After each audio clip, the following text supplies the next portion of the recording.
السلام علیکم ورحمۃ اللہ وبرکاتہ۔ دوستو، امید ہے کہ آپ لوگ خیریت سے ہوں گے۔ اللہ تبارک و تعالیٰ نے قرآن کریم میں ارشاد فرمایا ہے وَمِن شَرِّ حَاسِدٍ إِذَا حَسَدَ۔ ٹھیک ہے، اس آیت سے انسان اللہ سے پناہ مانگتے ہیں۔ کن سے؟ حاسدوں سے، جو حسد کرتے ہیں۔ یا اللہ ان کے حسد سے، حسد کرنے والے کی حسد سے یا اللہ میں پناہ مانگتا ہوں۔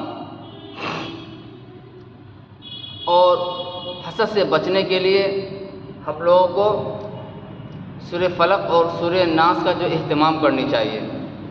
کم سے کم نماز کے بعد جو ہے ایک مرتبہ، اور صبح شام تین مرتبہ فلق اور ناس کو ہم لوگ پڑھیں۔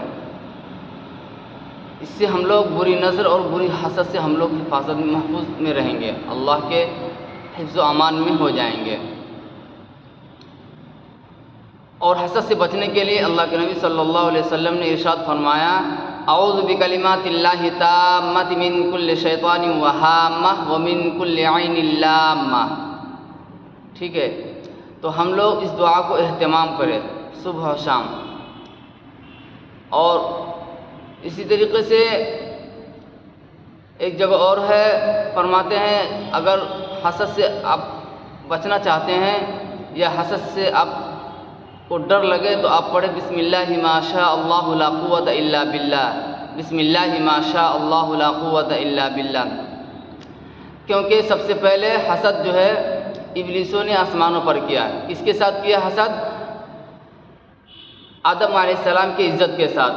اور دنیا میں حابیل نے اپنے بھائی کا قتل کر دیا۔ کس کی وجہ سے؟ حسد کی وجہ سے۔ حابیل نے دنیا میں اپنے بھائی کا قتل کر دیا، کس کی وجہ سے؟ حسد کی وجہ سے۔ اسی لیے عربوں کا معقول ہے، عرب حضرات کہتے ہیں الحسود لا یسود، کیونکہ حسد کرنے والے، اس کا ترجمہ یہ ہے کہ حسد کرنے والے کامیاب نہیں ہو سکتے ہیں۔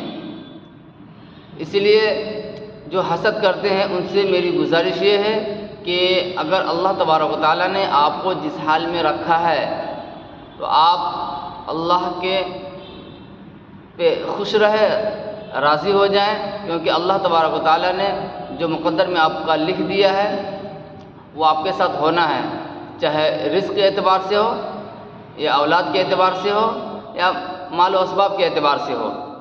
اللہ تبارک و تعالیٰ نے آپ کے مقدر میں جو لکھ دیا ہے وہ آپ کے ساتھ ہونا ہے، وہ آپ کو ملنا ہے۔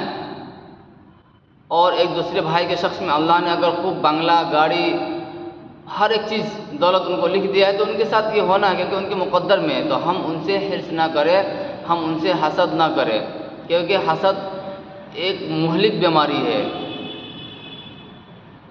جو شخص حسد کرتا ہے اس کے لیے بھی، اور جس پر حسد کیا جاتا ہے اس کے لیے بھی، کیونکہ حسد کرنے والے ایک ایسے مرض میں مبتلا ہو جاتے ہیں، ایک ایسا ڈپریشن میں مبتلا ہو جاتے ہیں کہ وہ خود حسد کی وجہ سے وہ گمبھیر بیماری میں مبتلا ہو جاتے ہیں۔